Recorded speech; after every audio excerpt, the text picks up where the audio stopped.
Good morning, Wildcats. Welcome to today's announcements, brought to you by the number 27, the first day of the week, the month of April, and your social studies and history teachers. History, where the past is always present. Back to the announcements.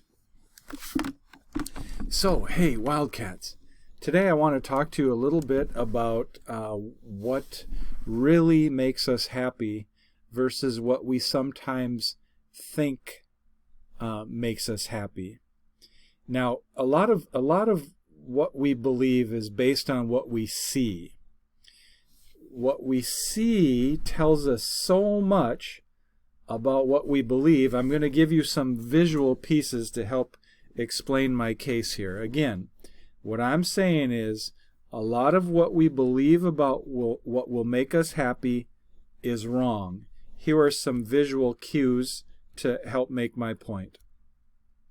First of all, if we look at these first two lines, this line on the top, this line on the bottom, visually we are likely to think that the line on the bottom is longer than the line on the top. That is incorrect. Stop this video if you want. Measure it yourself.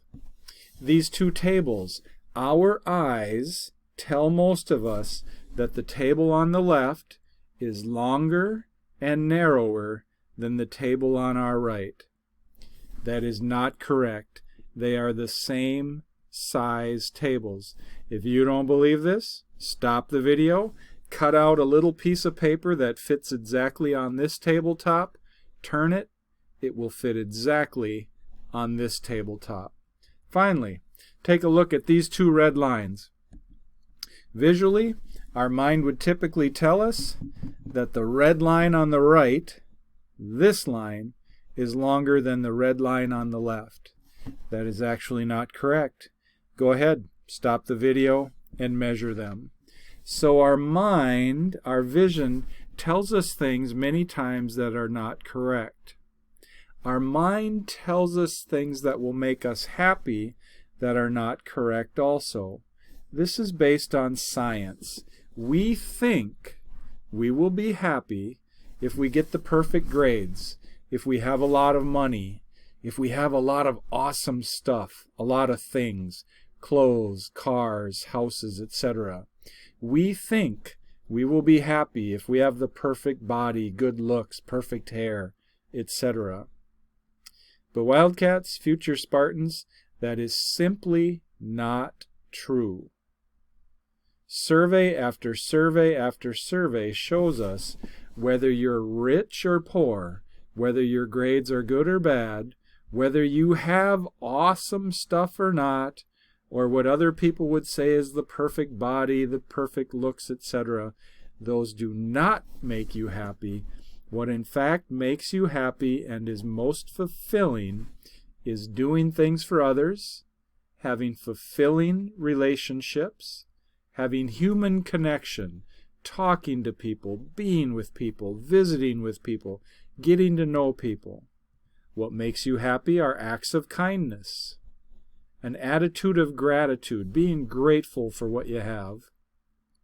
These are the things that truly make us happy, but our minds trick us because we're constantly comparing ourselves to other people's grades, the amount of money other people have, etc. And those things are simply not true. What truly makes us happy, Wildcats, is being grateful for what we have in giving and doing for others.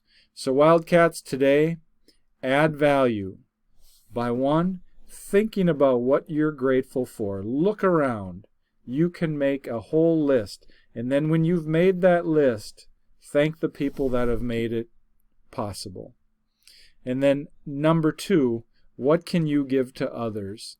Not only the things that you received are what you're grateful for, but doing acts for others can also make you happy, much happier than any amount of money can, or any clothes, or etc. So Wildcats, have a great day today. Add value today. You know we care about you. Wildcats, you know we love you. Take care. Have a great Monday.